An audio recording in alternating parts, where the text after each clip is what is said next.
जी। तो हम लोग जो हैं अभी देख रहे हैं एक कैंडिडेट रिस्पॉन्स।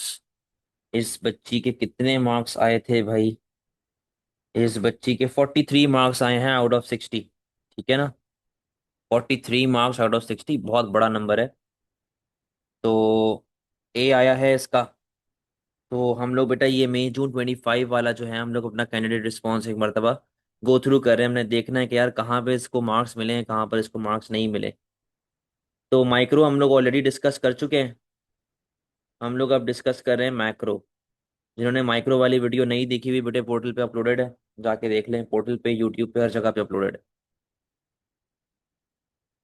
क्वेश्चन नंबर 4 का पार्ट ए कह रहा है with the help of an AD AS diagram explain one demand side and one supply side cause of deflation and consider which is likely to be more damaging for an economy. तो अब देखो, जब उसने diagram का लफ्ज बोल दिया ना, एक्सप्लेन यूजिंग डायग्राम, तो इसका मतलब ये है कि बेटे डायग्राम आपके नॉलेज का पार्ट है। ग्रेड ए बेटा, 46 पे ए। 44 है, कितना था? 46 था, 43 था, सॉरी 43। 43 पे ए। अच्छा। तो उसने बोला कि with the help of ADAS diagram एक मुझे डिमांड साइड फैक्टर बता दें, एक मुझे सप्लाई साइड फैक्टर बता दें। ठीक है ना? तो जब आप डायग्राम बनाएंगे, और क्योंकि उसने बोला हुआ एक्सप्लेन यूजिंग डायग्राम, तो डायग्राम आपके नॉलेज का पार्ट है। And consider which is likely to be more damaging, दोनों में से ज्यादा खतरनाक कौन सी है। सही है। अब यहां पे देखें जरा इसने किस तरह की एमएस बनाई हुई है। AO1 जो 3 मार्क का है, कहता है कि भाई पहले तुम मुझे बता दे कि डिफ्लेशन होता क्या है। एक्यूरेट डायग्राम बना दें एग्रीगेट डिमांड गिरने की या एग्रीगेट सप्लाई बढ़ने की। ठीक है ना? Accurate diagram showing fall in general price level due to right shift in aggregate supply curve and due to left shift in aggregate demand curve. यहां पर आपको 3 मार्क मिल गए। ठीक है? आगे सुनो।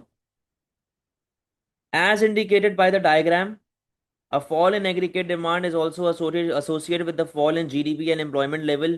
Analysis should focus on why this may be considered damaging for an economy. आपने ये बताना है कि एग्रीगेट डिमांड का गिरना क्यों आपके लिए खतरनाक साबित हो सकता है। For example this may lead to a fall in economic growth and recession. आप लोगों ने बैड डिफ्लेशन के नाम से ये पूरा पढ़ा हुआ है। Which may lead to a rise in unemployment. इसको आपको 2 मार्क तक वो दे देगा अगर आपने प्रॉपर तरीके से एक्सप्लेन कर दिया। ऑन दी अदर हैंड, जब एग्रीगेट सप्लाई आपके पास बढ़ती है तो उससे आपका जीडीपी बढ़ता है, एम्प्लॉयमेंट वगैरह बढ़ती है, और ये मुल्क के लिए फायदा होता है। बेटा ये आपने गुड डिफ्लेशन के नाम से मैंने खुद पढ़ाया है आपको।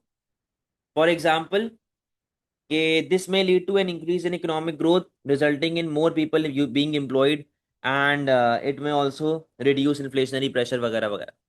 ये सारी चीजें मैंने खुद पढ़ाई हैं आपको। अब दोनों में से कौन ज्यादा डैमेजिंग है, कौन ज्यादा खतरनाक है? मेरे हिसाब से एग्रीगेट डिमांड का गिरना इज मोर डैमेजिंग। ठीक है ना? एग्रीगेट डिमांड का गिरना इज मोर डैमेजिंग क्योंकि उसकी वजह से आपकी अनएम्प्लॉयमेंट लेवल भी बढ़ती है। अब यहाँ पे इस बच्ची का आंसर देखें कहाँ से उसने स्टार्ट किया हुआ है। वो कह रही है aggregate demand refers to total expenditure on all goods and services. मतलब उसने अपने तरीके से जो स्ट्रक्चर मैंने आप लोगों को सिखाया है कि यार नॉलेज दिया करो शुरू में, तो इन्होंने एग्रीगेट डिमांड को डिफाइन करने से कहानी स्टार्ट की है। सही है। बट यहाँ पर कोई भी मार्क नहीं है क्योंकि उसका फोकस किस पे है? डिफ्लेशन। जब आप नॉलेज देने जा रहे हैं तो आपको इतनी समझ होनी चाहिए कि वो क्वेश्चन में आपसे क्या पूछ रहा है उसके रिलेटेड बात करो। हाँ, अगर आपने एक्स्ट्रा इन्फॉर्मेशन दे दी है कोई टेंशन नहीं है, कोई मसले वाली बात नहीं है। उसने बताया जी 4 मेन कंपोनेंट्स होते हैं, C plus I plus E plus X minus M. यहाँ पे उसने बताया जी एग्रीगेट सप्लाई क्या होता है। अब देखो क्या लिखा हुआ है, deflation refers to sustained fall in price level. Sorry अगर नजर नहीं आ रहा तो एक सेकंड रुको। ये देखो क्या लिखा हुआ है, जहां पे टिक लगा हुआ है, ये देखो ये टिक लगा हुआ है, टिक मार्क। क्या कह रहा है? कह रही है deflation refers to sustained fall in price level. यहां पर उसको पहला मार्क मिल गया जहां पे उसने डिफ्लेशन को डिफाइन कर दिया, क्योंकि उसने मार्क स्कीम में आपको ये बात बड़ा क्लियरली लिख के दी हुई है what is meant by deflation. उसने यहाँ पे डिफाइन किया है what is meant by deflation. तो उसको जो है वो मार्क्स उसने दे दिए, पहला मार्क मिल गया भाई। अच्छा, फिर इसने क्या लिखा आगे? फिर इसने लिखा कि a demand side cause of deflation could be use of contractionary fiscal policy, अब देखो ये लिखने की जरूरत नहीं, ये लिखने की जरूरत नहीं। उसने पॉलिसी का आपसे नहीं पूछा हुआ, उसने जनरल सी बात पूछी हुई है कि एग्रीगेट डिमांड कम कैसे हो सकते हैं, ये बात लिखने की जरूरत नहीं। अब देखो इन्होंने पूरा जो है ना वो फिस्कल पॉलिसी को बता दिया, फिस्कल पॉलिसी ये, फिस्कल पॉलिसी वो, और बॉन्ड जो है कॉर्पोरेशन टैक्स है वो रिड्यूस, बढ़ा दे रिड्यूस कर दे, जो भी लिखा हुआ है, मतलब वो ये इररेलेवेंट कहानी है। इसका इस सवाल से कोई लेना देना नहीं है। कहा जी आपकी इन्वेस्टमेंट गिर गई, इतनी लंबी कहानी करने की जरूरत नहीं है, सिंपल सी एक बात बता दे भाई, there could be a fall in aggregate demand due to for example an increase in direct tax. Direct tax बढ़ेगा, एग्रीगेट डिमांड कम हो जाएगी। सही है ना, सीधी सीधी बात करनी। अब देखो इसने डायग्राम बनाई है, इसको यहां पर एक करेक्ट मार्क मिल गया, जो उसने दिखाया हुआ है कि देखो पीछे की तरफ आपका शिफ्ट आ रहा है। सही है ना, करेक्ट मार्क उसको यहां पर मिल चुका है। बेटा labelling, price level real GDP, price level और रियल जीडीपी ख्याल से। अब सप्लाई पे आ जाए, ये देखें सप्लाई की डायग्राम इसने बनाई हुई है, ठीक है ना, सप्लाई की डायग्राम बनाई हुई है। अब ये जो उसने रीजन दिया हुआ है ना एक्सप्लेनेशन के तौर तक ठीक है, बट इसका कोई मार्क नहीं है, तो एग्जामिनर ने सीन करके छोड़ दिया लेकिन आप दिया करें भाई, रीजन दे दिया करें, कोई टेंशन नहीं है, 2-3 मिनट ऊपर लगा दें, रीजन दे दें एक बेसिक सा। मार्क्स कट तो नहीं रहे ना आपके, लेकिन आप एक सेफ साइड पे हो जाएंगे कि हाँ यार चलो मैंने अपनी तरफ से पूरा किया हुआ है। अच्छा जी, ये डायग्राम बना दिया आपने, आपको 3 मार्क बेटा नॉलेज के पूरे हो गए। एक मार्क डिफाइन करने का, एक मार्क ये वाली डायग्राम बनाने का फॉल इन एग्रीगेट डिमांड, और एक मार्क ये वाली डायग्राम बनाने का rise in aggregate supply. 3 mark आपके नॉलेज के पूरे हो चुके हैं यहाँ। अच्छा फिर उसने पूछा हुआ था कि यार मुझे ये बताओ, मुझे ये बताओ सवाल में कि दोनों में से कौन ज्यादा डैमेजिंग। तो अब आपकी कहानी बेटा जा रही है किस पे कि यार दोनों में से कौन ज्यादा डैमेजिंग है। अब देखो इस बच्ची को यहीं पे 2 टिक मिल गए। Demand side cause of inflation is usually more concerning as it can push the economy into recession. Recession वहां पे पढ़ा था एमएस में हमने, मार्क मिल गया। Supply side raises output and faster economic growth, ये हमने वहां एमएस में पढ़ा था, पॉइंट मिल गया। आगे सुनो, दस supply side deflation is considered good whereas bad deflation occurs due to demand side cause, ये सी नाम से हमने पढ़ा हुआ है। लो एक और मार्क मिल गया। कोई देखो इसने अपने AO2 में लंबी नहीं की है, जो हमारी आदत होती है ना हम सबकी बच्चों की कि ये लंबी करते रहो, इसने लंबी नहीं की, टू द पॉइंट बात की है, सीधी बात की है, देखो उसने मार्क दिया हुआ है। अच्छा, which is more concerning as it can push economy into long term deflation, ठीक है, which could adversely affect economic growth and raise unemployment due to lower output। तो उसने ये बताया कि भाई जो आपके पास डिमांड साइड डिफ्लेशन होती है, ठीक है ना, डिमांड साइड डिफ्लेशन होती है ड्यू टू, ये देखो डिमांड साइड डिफ्लेशन, वो आपके लिए ज्यादा खतरनाक साबित होती है। यहाँ पे उसको इवैल्यूएशन का 1 मार्क मिला हुआ है। सही है, यहाँ पे 1 मार्क मिला हुआ है। अब देखो उसने भी यहाँ पे क्या लिखा हुआ है, रिजर्व 1 मार्क फॉर, क्या लिखा हुआ है ये रहा, रिजर्व 1 मार्क, ये देखो रिजर्व 1 मार्क फॉर कंक्लूजन, यहां पे उसने कंक्लूजन दिया हुआ है, इस बच्ची ने कंक्लूजन दिया, ठीक है ना। लेकिन 2 मार्क किसके हैं, इवैल्यूएशन के, जहां पर the clearly considers both causes and assesses how damaging they are to an economy. यानी कि अब आपको थोड़ा सा डैमेज के ऊपर लंबी करनी चाहिए थी इवैल्यूएशन में, आपको 2 मार्क मिल जाते, बट खैर है, आपने इतनी लंबी उस पर नहीं की, फिर भी आपने 7 मार्क्स आउट ऑफ 8 ले लिए, जो कि एक बहुत बड़ी बात है, कोई मसले वाली बात बेटा।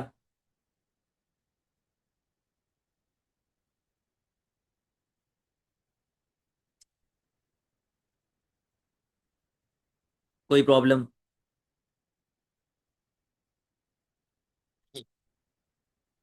समझ गए हैं, जल्दी से बताएं।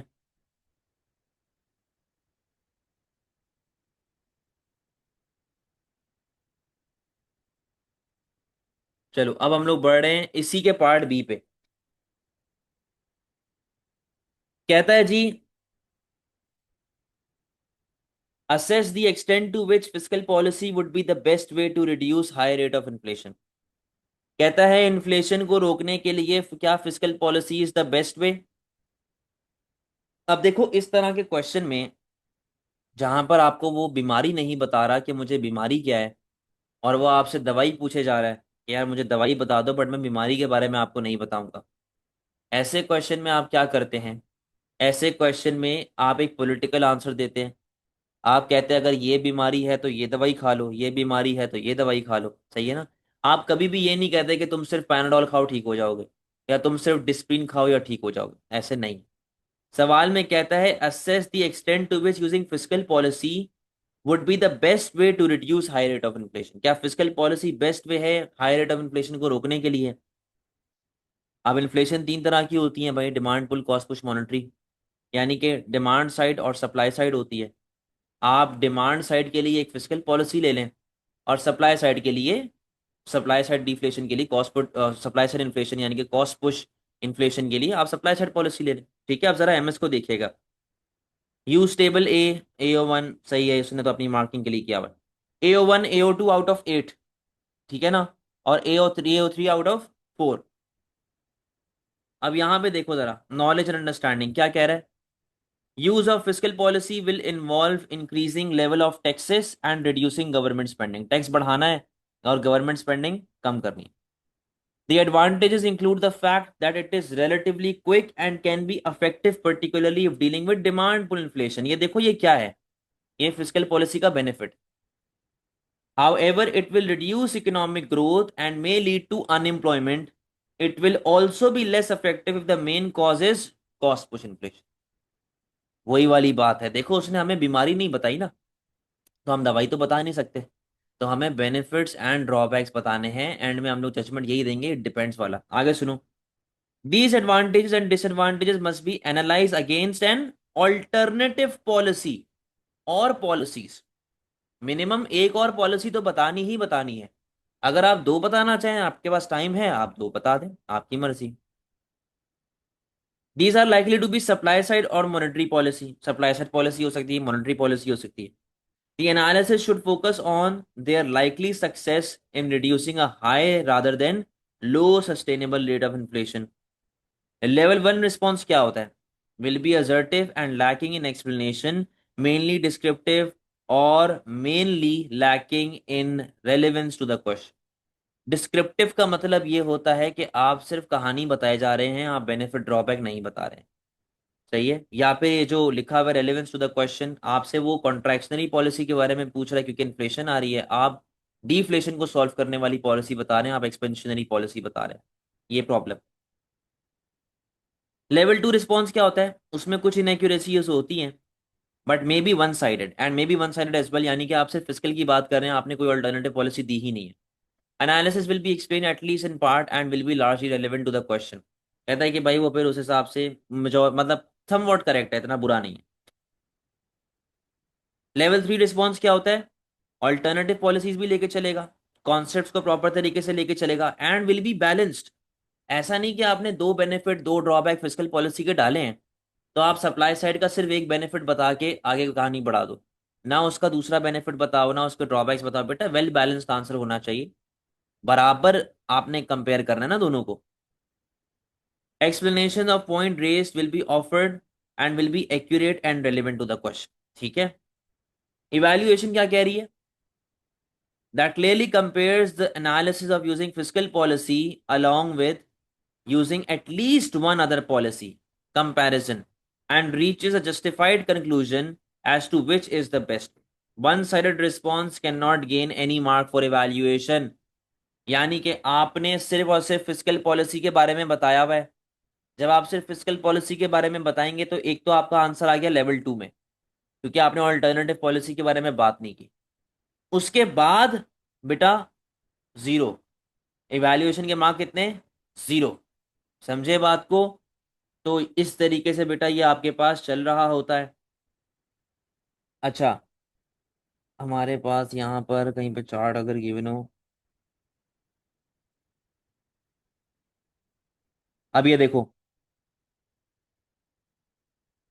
ये है पार्ट बी वाला ना। हाँ ये देखो, पार्ट बी में किस तरह से मार्किंग हो रही है।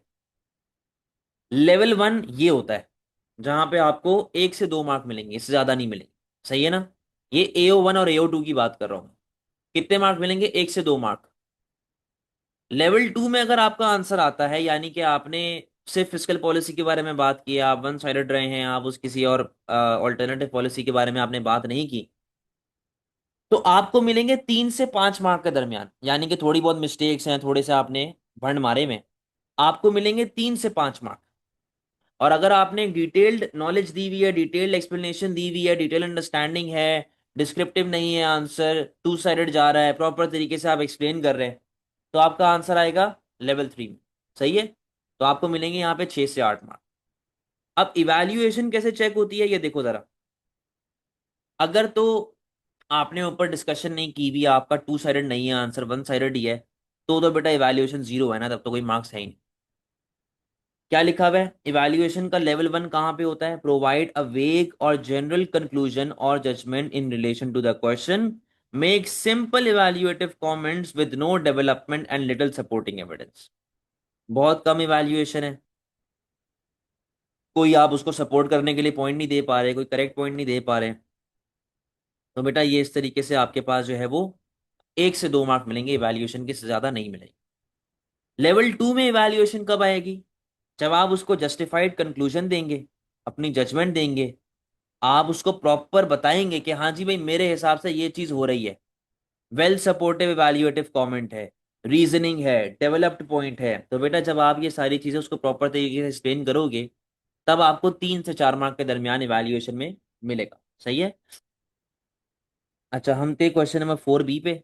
आए जरा पहले ये देख लेते इसको मार्क्स कितने मिले हैं। अब देखो इसको 5 मार्क मिले, यानी कि इसने कहीं ना कहीं भंड मारे होंगे अपने आंसर में। ठीक है। मेरे पास एक और भी कॉपी है जिसका ए आया था, उसका भी हम लोग खोल के देख लेंगे कि भाई उसको उसने क्या किया हुआ है। 5 मार्क्स आउट ऑफ 12, ये इतने मुनासिब मार्क्स नहीं है। 5 मार्क का मतलब ये कि इसका आंसर लेवल 2 का आंसर था, लेवल 3 तक ये पहुंची ही नहीं। तो देखिए जरा भाई, अब एक चीज मैं आपको बताता हूँ। ये देखो इसने क्या लिखा हुआ है, फिस्कल पॉलिसी के अंदर गवर्नमेंट स्पेंडिंग कम करो, टैक्सेस बढ़ा दो, वगैरह वगैरह, ऐसा ही है। अब ये देखो जरा 4A में, 4A में क्या हो रहा है, यही सारी चीजें इसने लिखी हुई हैं। ये देखो 4A में क्या लिखा हुआ है कि आप कॉन्ट्रैक्शनरी फिस्कल पॉलिसी, ये देखो क्या लिखा हुआ है लास्ट, इधर लास्ट लाइन पे क्या लिखा हुआ है, कॉन्ट्रैक्शनरी फिस्कल पॉलिसी। ये देखो भाई, टैक्स बढ़ा दो, गवर्नमेंट स्पेंडिंग कम कर दो। पहली बात तो ये रिपीट हो गया, ये इस सवाल का था ही नहीं पार्ट ए का, ये तो पार्ट बी का था। इसीलिए मैं कहता हूं कि पहले हमेशा बेटा पार्ट बी पढ़ लिया करो, देख लिया करो कि ऐसी कोई चीज ना हो जो आपकी पार्ट ए से रिपीट हो रही हो। ठीक है। तो आपने पार्ट ए में नहीं लिखनी वो चीज। खैर एनीवेज, उसने बताया जी fiscal policy refers to the use of government spending and taxation to influence aggregate demand and contractionary fiscal policy can be used by increasing direct taxes और रिड्यूसिंग गवर्नमेंट स्पेंडिंग। सही है, यहाँ पे नॉलेज का आपको 1 मार्क मिल गया। ठीक है ना। Higher government spending on school and hospital and roads can create employment. तो बेटा अगर गवर्नमेंट स्पेंडिंग बढ़ेगी तो उससे तो एग्रीगेट डिमांड बढ़ेगा ना, उससे तो और प्राइस लेवल बढ़ेगी। तो इसने ये पॉइंट क्यों लिखा है यहाँ पे, नहीं लिखना चाहिए था, गलत पॉइंट है। Similarly, a cut in corporate tax और income tax can reduce disposable income. Similarly, a cut in corporate and income tax can reduce disposable income of consumers and petrol and ये क्या है, and profit of firms, causing a fall in spending वगैरह वगैरह वगैरह। ठीक है जी, taxes आप बढ़ा दें, आप जो है वो गवर्नमेंट स्पेंडिंग जो है वो टैक्सेस बढ़ा दें, इनकम टैक्स कॉर्पोरेट टैक्स वगैरह बढ़ा दें, कॉन्ट्रैक्शनरी फिस्कल पॉलिसी है, देखो मार्क मिल गया इसको यहाँ पे। अच्छा, अब ये इसने डायग्राम बना दी है। सही है, इसने यहाँ पे डायग्राम बना दी है, डायग्राम से अपने आंसर को यहाँ पे सपोर्ट कर रही है। However, this policy would reduce output and create unemployment, damage the economy। ठीक है जी, आपको मार्क मिल गया इधर। सही है। In contrast, the government could use supply side policy like improve infrastructure to reduce transport cost, which could lower cost of production and raise supply, causing a rightward shift। rightward shift आपके पास आ गया, ये लो भाई, ये इसने diagram बना दी है।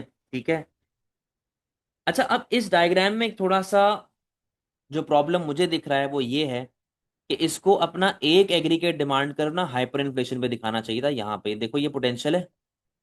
सही है, तो ये एक ऐसा उसका आ रहा होता है एग्रीगेट डिमांड कर्व, जो यहाँ पर हाइपर पे था और यहाँ पर वो प्राइसेस कम हो गई हैं, तो हमने प्रॉपर तरीके से उसको बता पाते हैं कि देखो यार आपकी प्राइसेस गिर रही हैं।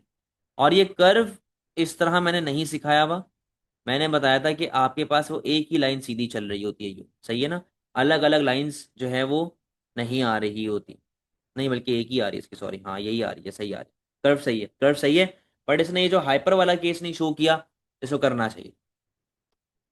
आगे आ जाएं। आगे क्या लिखा हुआ है? However, this requires too much time, और टाइम लगता है इम्प्लीमेंटेड until then इन्फ्लेशन में भी वर्स।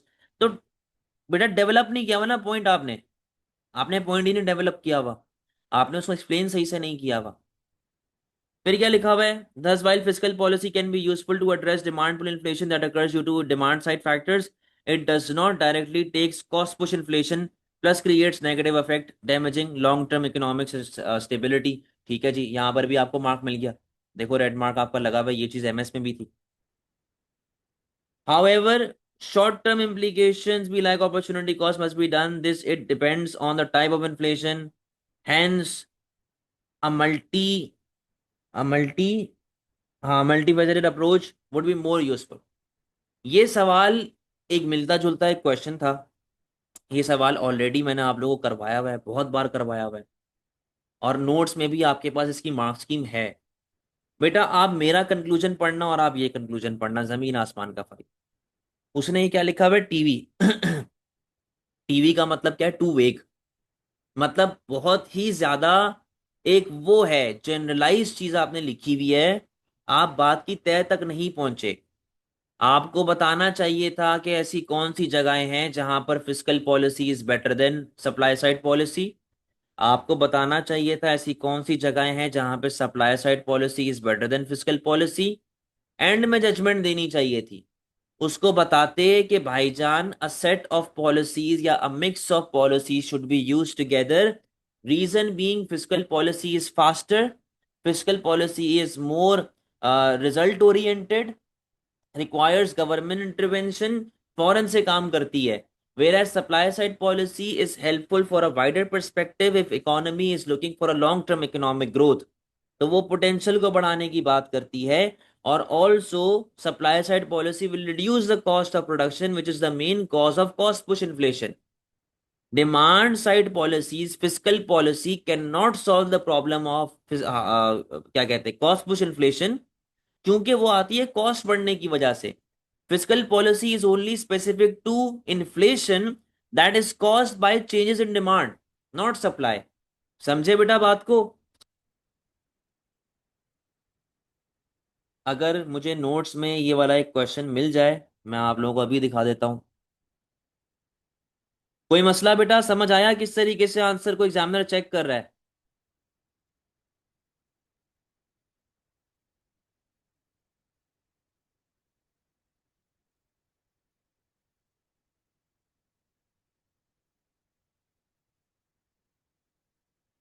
अच्छा अब देखो, ये सवाल नोट्स में है, फेब मार्च 2025 का क्वेश्चन है। ठीक है ना? फेब मार्च 2025 का बेटा क्वेश्चन है। इसमें क्या हो रहा है? इसमें उसने ना सवाल उल्टा पूछा हुआ है, कहता supply side is the best way to solve inflation. पहले उसने क्या पूछा था कि physical policy is the best way, अब वो पूछ रहा है supply side is the best way. देखो पूरा गेम तो सेम ही रहेगा, गेम में कोई चेंज नहीं आएगा, सही है, सारी कहानी आपके पास सेम ही चल रही है। अब ये देखो, पूरा देखो कंपैरिजन है। सप्लाई साइड कब अफेक्टिव होता है? लॉन्ग टर्म में अफेक्टिव होता है। प्रोडक्टिव कैपेसिटी बढ़ाता है, कॉस्ट प्रेशर को कम करता है without harming growth, useful against cost push inflation, maintaining low inflation. However short term में जो है वो इतना काम का नहीं होता। शॉर्ट टर्म में फिजिकल पॉलिसी आपको लगानी पड़ती है। Fiscal policy works faster, control demand pull inflation, समझे? देयरफॉर, अच्छा ये क्वेश्चन सप्लाई साइड का था इसलिए सप्लाई साइड के हिसाब से बात हो रही है। Supply side is not always the best method on its own. It becomes most effective when combined with short-term fiscal measures together.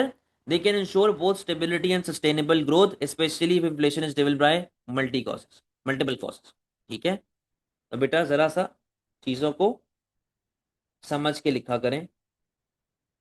अब आए जरा एक दूसरा रिस्पॉन्स है, मैं उसका देख लेता हूँ कितने मार्क्स हैं, फिर हम लोग सी या डी ग्रेडर के ऊपर चलते हैं कि वो लोग क्या मिस्टेक करते हैं। अच्छा, इसके इसके ज्यादा हैं, इसके 8 मार्क हैं। पुरानी वाली के 5 मार्क थे, इसके 8 मार्क है, देख लेते हैं इसने क्या किया हुआ है।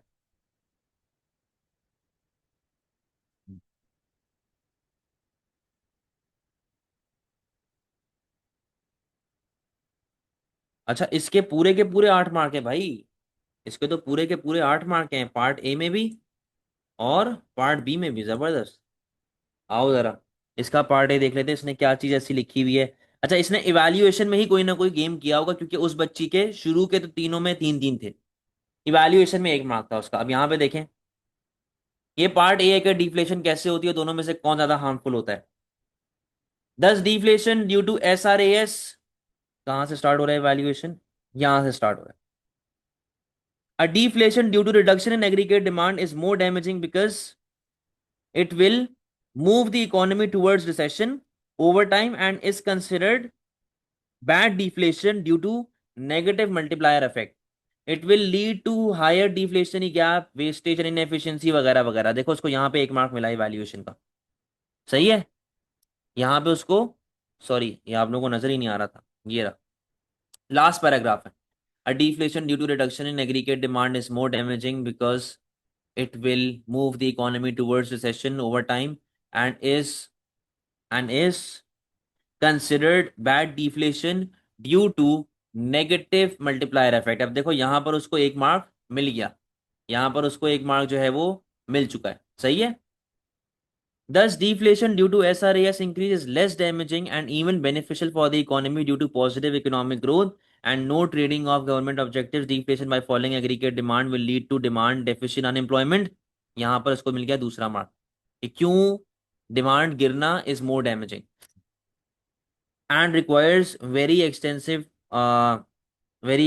Expansionary policies by central bank. और वो सारी कहानी कहानी जो इसने बताई हुई है, यहाँ पे उसको पूरे 2 मार्क इवैल्यूएशन के मिले हैं, उसको पूरे के पूरे 8 मार्क मिले हैं आउट ऑफ 8। अगर इसी स्टूडेंट के हम पार्ट बी की बात कर लेते हैं, तो यहाँ पे देखो उसने पहले तो आपको फिस्कल पॉलिसी के बारे में बता दिया कि क्या क्या टूल्स गवर्नमेंट यूज कर सकती है, तो यहाँ पे उसको नॉलेज के हिसाब से जो है वो करेक्ट मार्क्स यहाँ पे उसने दिए हुए। ठीक है ना। अब ये देखो, ये जो पॉइंट है ना, इनको उसने स्किप किया हुआ है, मतलब पढ़ लिया। अब बच्चा मुझसे पूछता सर हमने अगर एग्जामिनर पढ़ ही रहा है, मार्क नहीं देना, तो हम लिखे क्यों। देखो एक चीज होती है सेंटेंस बनाना, डेवलपमेंट करना अपने पॉइंट की।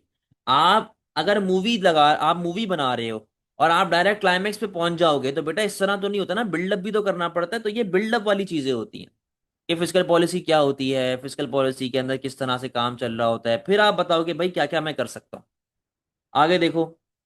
अच्छा, अब ये भी उसने डायग्राम बनाई हुई है LRAS वाली। ठीक है ना। और क्या कहते हैं, यहाँ पे उसको मार्क मिल गया कि आपके पास अनएम्प्लॉयमेंट वगैरह आना शुरू हो जाएगी, रिसेशन की तरफ आप जाओगे वगैरह वगैरह। A fall in price level means export price will be relatively less to other countries leading to high export quantity and increase in export revenue. और ये सारा उसने बेनिफिट बताया हुआ है। ठीक है। अच्छा, government can use supply side policy, example technology education वगैरह, किस तरीके से वो इस्तेमाल कर सकती है। फिर उसने बताया हुआ है जी दिस विल रिड्यूस प्राइसेस, जब टेक्नोलॉजी वगैरह मिलेगी तो उससे होगा क्या, प्राइसेस गिर जाएंगे। ठीक है ना, प्राइस वगैरह आपकी गिरेगी। अब देखो ये डायग्राम उसने बनाई हुई है कि आप हाइपर पे थे और आप हाइपर से नीचे आ गए, बट प्रॉब्लम यहाँ पर भी यही है कि आप इधर भी हाइपर पे हो, इधर भी हाइपर पे हो, ये एक मसला है। इधर भी हाइपर पे हो, इधर भी हाइपर पे हो। या तो आप इसको थोड़ा सा ऐसे बनाते हैं जहां पर ये नजर आता कि मैं इधर हाइपर पे हूं और यहां पर मैं हाइपर से कम हूं। ठीक है ना। खैर एनीवेज, उसने बताया जी आपका LRAS बढ़ा, तो LRAS बढ़ेगा तो किस तरीके से आपको फायदा पहुंचेगा, यहाँ पर उसने आपको मार्क दे दिया। ठीक है ना। अच्छा जी। फिर ये सारी डायग्राम एक्सप्लेनेशन वगैरह ही चल रही है। अच्छा, अब मैंने यहाँ पे क्या बताया हुआ है, मतलब उस बच्ची ने यहाँ पे क्या बताया हुआ है। कहती है जी कि the supply side is the best way to solve the high rate of inflation because no matter how much contractionary physical policy is use, economy will face recessionary pressures and is not a sustainable situation या method जो भी है। Supply side measure are sustainable and they can, there is no trade off, there is no trade off. No trade off का मतलब कि कोई conflict of macro economic objective नहीं आ रहा, कि ऐसे नहीं कि मैं प्राइस कम करूंगा तो अनएम्प्लॉयमेंट बढ़ जाएगी। लिखा हुआ है जी, government will face short term inflationary pressure due to high spending but in long run capacity increase will be beneficial, जो कि आपको फर्दर फायदा देगी। ठीक है ना। A mix of policy should be used and to tackle better outcomes, and until supply policy come in effect and fiscal policy will save economy from inflationary pressure। कहता है कि दोनों को साथ लेके चलो, ताकि जब तक आपकी सप्लाई साइड पॉलिसी काम करने लगे, रिजल्ट प्रोड्यूस करने लगे, तब तक आप डिमांड साइड पॉलिसी से उसको सपोर्ट करते रहें। शॉर्ट टर्म के अंदर वही, क्योंकि ज़्यादा इस्तेमाल हो रही होती है। ठीक है ना। विल सेव इकोनॉमी, और वही सारी कहानी देखो उसने यहाँ पे बताई हुई है। ठीक है। तो देखो इसको इवैल्यूएशन में मार्क्स मिल रहे हैं, जो पुरानी स्टूडेंट है उसको इवैल्यूएशन में मार्क्स नहीं मिले थे, क्योंकि उसने बड़ी वो अजीब सी इवैल्यूएशन लिखी हुई थी और बड़ा ही वो वेग सा आंसर लिखा हुआ। ठीक है ना। तो बेटा ये कहानी है आपके 2025 के पेपर की। अब मैं एक काम करता हूँ, मैं जरा डी ग्रेडर का खोल लेता हूँ कि एक डी ग्रेडर ने क्या किया हुआ है। अच्छा, अब यहाँ पे देख, सबसे बड़े बड़े भंडे डिफाइन कर दिया, 1 मार्क मिल गया। ठीक है। लेबलिंग देखो, प्राइस क्या लिखते हैं यहाँ पे, प्राइस लेवल, ये क्या लिखा हुआ है, क्वांटिटी डिमांड क्या लिखते हैं यहाँ पे, रियल जीडीपी या रियल आउटपुट या रियल इनकम मैक्रो में। अब आपके 1 मार्क तो सीधा सीधा ये उड़ गया। ठीक है ना। फिर उसके बाद ये देखो, वही मसला, प्राइस और क्वांटिटी खत्म, मार्क उड़ गए आपके। अच्छा, फिर उसने बोला है जी दोनों में से कौन डैमेजिंग है। अब इस बच्चे ने कितना आंसर लिखा है, यहां से स्टार्ट हो रहा है वो, आधा पेज, एक पूरा पेज, 1.5 पेज हो गया, और ये आधा पेज, ये 2 पेज के आंसर में उसने सिर्फ डायग्राम और उसको एक्सप्लेन किया। उसने ये बताया भाई नहीं है कि दोनों में से कौन ज्यादा हार्मफुल है। अब यहां पे देखो जरा। अच्छा, यहां पर चलो उसने एक पॉइंट बता दिया कि जी एग्रीगेट सप्लाई जब बढ़ती है तो इकोनॉमिक ग्रोथ आती है और आपकी जो है प्राइस वगैरह गिर जाती है। अब देखो उसने एक ये वाला मार्क और एक ये वाला मार्क, ये तो सीधा सीधा लूज किया है ना फजूल में। फिर क्या कह रहा है, it can be seen that demand side is less damaging. मतलब आप बात सुने, demand side is less damaging, तो बैड डिफ्लेशन क्यों बोलते हैं उसको, क्योंकि वो बैड बॉय है, बैड ही है वो, इसलिए बैड डिफ्लेशन बोलते हैं। तो फजूल बातें यार। Demand side is less damaging to an economy, गलत, वैल्यूएशन ही गलत। एग्जामिनर क्या चेक करे, 0 मार्क। ठीक है ना। अब इसी के पार्ट बी पे आओ। कहता है कि जी फिजिकल पॉलिसी टैक्सेस वगैरह इस्तेमाल करता है। ठीक है। हाई रेट ऑफ इन्फ्लेशन आपने लगा दिया, tax rate is high, government spending is low, 1 mark आपको मिल गया। सही है। अच्छा, अब ये देखो हर जगह पे क्या लगा हुआ है, या तो ये बच्चा इनकम्प्लीट बात कर रहा है। अब मैं इसका आपको मतलब बता देता हूँ, इसका मतलब क्या होता है क्वेश्चन मार्क का। ये देखो जरा, अनक्लियर रिस्पॉन्स, फजूल बात लिखी हुई है, हमारी समझ में नहीं आई आपने क्या लिखा।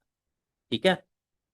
देखो जरा, on the other hand, apart from fiscal policy, supply side policy can be used to reduce high rate of inflation. By using supply side policy like education, training, innovation, and development can lead to economic growth to increase along with GDP, and can thus decrease the inflation rate. Will also depend on the price elasticity of demand. If demand for certain product is high, consumer उस demand, ये ऐसा लग रहा है इस बच्चे के दिमाग में उस टाइम पे जो जो बातें आ रही थी इकोनॉमिक्स, उसने सबको एक सेंटेंस में, एक पैराग्राफ में करके डाल दिया है। कोई सेंस नहीं बन रहा, कोई तुक नहीं बन रहा, पीडी कहाँ से आ गया इसमें। अगर प्राइस कम हो रही है तो क्यों कम हो रही है, बताओ ना, कॉस्ट कम होगी, खर्चा कम होगा, तभी सप्लाई बढ़ेगी तो प्राइस कम हो जाएगी। एजुकेशन से क्या फायदा है, बच्चे के पास स्किल आएगी, क्वालिटी बढ़ेगी, इंप्रूवमेंट लेके आएगा क्वालिटी में। अगर आप इस तरह की बातें नहीं करेंगे बेटा, कहाँ से मार्क्स देगा वो आपको। अच्छा, therefore fiscal policy is done is fiscal policy alone is not the most desirable policy. It can be combined with supply side policy to reduce high rate of inflation वगैरह वगैरह। तो अब देखो, ये बच्चा लेवल 2 से लेवल 1 से आगे बढ़ा ही नहीं है। उसने आपको यहाँ पे टिक लगा के दिया हुआ है, टिक लगा के दिया हुआ है, लेकिन आपने जब ऊपर एनालिसिस ही नहीं की हुई, आपने जब ऊपर एप्लीकेशन ही नहीं दी हुई, आपने डिस्कशन ही नहीं की हुई, तो आप AO3 तक तो पहुंचे ही नहीं ना। आप तो लेवल 1 पे ही आगे फंस गए, तो आपको मार्क्स ही कितने मिले, 2 मार्क मिले। अब एक और डी ग्रेडर है, उसका देख लेते हैं क्या है। अच्छा, इस बच्ची का, ये जो बच्ची है हमारी, इसका इसने एक्सेल दिया था और इसका आया था A स्टार। इस बच्ची का एक्सेल पूरे पूरे A लेवल में A स्टार आया था। बट अगेन इसके भी 8 और 6 मार्क है, तो हम ऑलरेडी डिस्कस कर चुके हैं, तो हमें वापस करने की जरूरत नहीं है। एक और डी ग्रेडर है, उसको देख लेते हैं। अच्छा, इसको तो हम देख चुके हैं, इस वाले को देख लें भाई। देखो वही मसला, वही मसला है। ये मसला आ गया, ठीक है ना। रियल इनका रियल, चलो ये तो ठीक है, ये मसला आपके पास आ गया। एडी आपका पीछे जो जा रहा है, बट प्राइसेस आपने गलत मेंशन की हुई है, तो मार्क ही कोई नहीं है, ठीक है ना। जब आपने डायग्राम गलत बनाई हुई है, जब आपने डायग्राम ही गलत बना दी, तो फिर उसके एक्सप्लेनेशन के भी कोई मार्क्स नहीं है, ठीक है ना। आपने एक्सप्लेन किया है, वो भी पूरा आपका ज़ाया हो चुका है। मतलब पूरा क्वेश्चन में ही आपके 0 मार्क आए, तो ये पूरे क्वेश्चन में ही आपके 0 मार्क आए। अच्छा, एक सेकंड रुको जरा।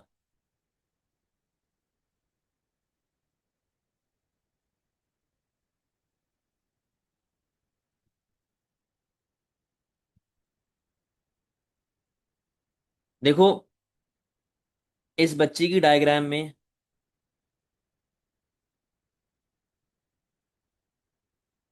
इस बच्ची की डायग्राम में और इसकी डायग्राम में क्या फर्क है? सिर्फ ये फर्क है, ठीक है ना। सिर्फ ये फर्क है। एक तो इसने E1 भी लेबल नहीं किया हुआ, इसको एडी भी लेबल करना चाहिए था। बस एक ये फर्क है जिसकी वजह से उसने आपको 0 मार्क्स दे। दोनों में से कौन ज्यादा डैमेजिंग है?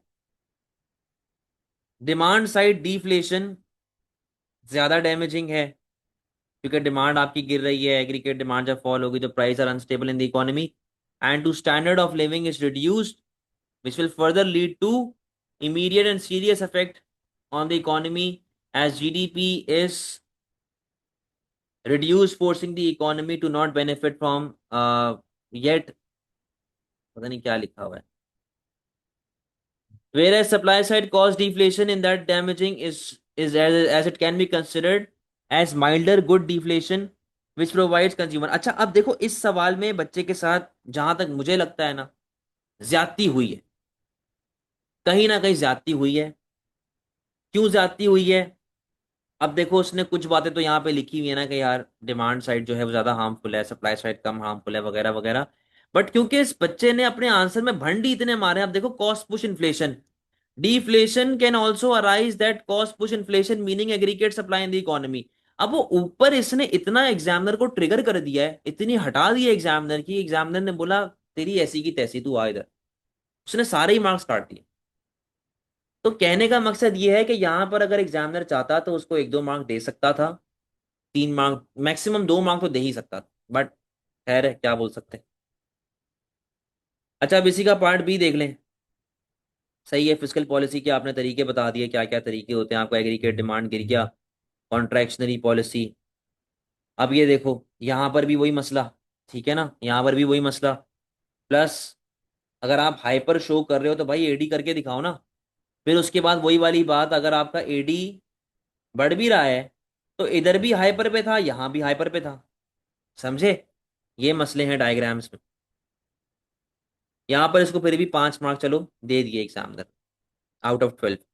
कहने का मकसद ये है कि बेटा अगर आपको लगता है ना कि आपकी डायग्राम इतनी परफेक्ट नहीं है, 12 मार्क में भी, देखो वैसे तो बनानी चाहिए। लेकिन अगर आपको लगता है कि यार मेरी डायग्राम परफेक्ट नहीं है, मैं कहीं ना कहीं भंड मार दूंगा, मैं मार्क्स जाया करवा दूंगा, तो भाई नहीं बनाओ डायग्राम। डायग्राम मत बनाना, क्योंकि अगर आपकी डायग्राम गलत हो गई और आपने उसके हवाले से एक्सप्लेन किया तो एक्सप्लेनेशन भी गलत है, उसके भी मार्क्स नहीं, ठीक है ना। तो ज़रा ख्याल से बेटा चीज़ों को देखें, समझें, ठीक है। तो आप लोगों को थोड़ा सा समझ आया है कि किस तरीके से एग्जामिनर मार्किंग कर रहा है, किस तरीके से पेपर चेक हो रहे हैं आपके। क्लियर है बेटा?